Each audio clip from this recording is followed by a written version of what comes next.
At yun, after namin sa Mount Camisong, nakapag-check-in na kami, nakapagpahinga na kami ni Macy's. So, ngayon naman, ang gagawin namin ay makikimisa kami dito sa church dito sa Baguio. So, yan. At patapos pa lang yata yung mas na naabutan namin.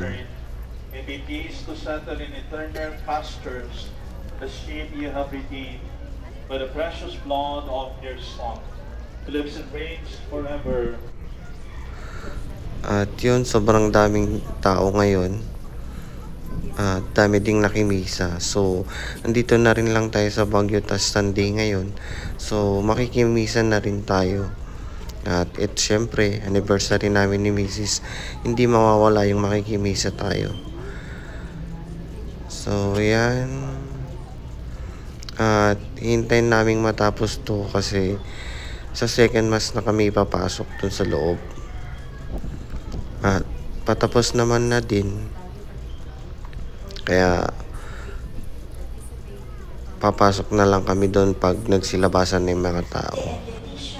At to, nag-start na yung misa. George Loreto, Ana Verana Calabias, Eduardo Senior and Cleofe Lopez, Erlinda Jubilado, Clarencio Corosan, Cristina Mariano Sacapa. So yun, after ng mass, dito na kami sa may SM. Dito may ibon dumapo sa atin. At papakawalan natin.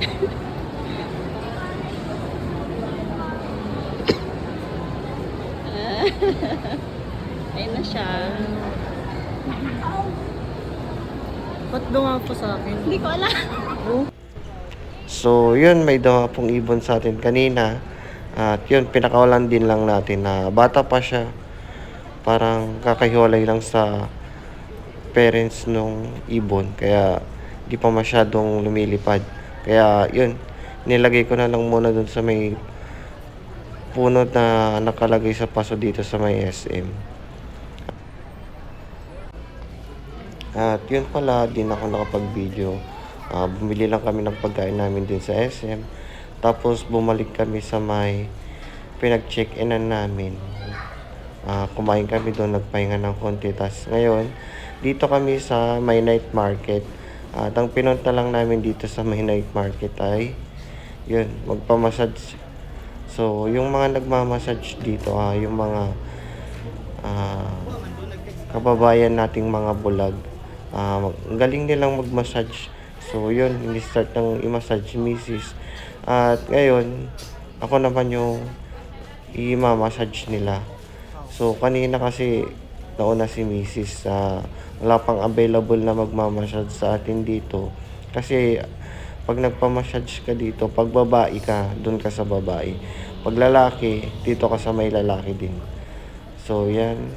At tapos na si Mrs. At ako naman yung binibideo niya. At after namin dito, yun, babalik na kami doon sa pinag-check-inan namin. Tapos pahinga, kinabukasan, balik na kami ng Pangasinan.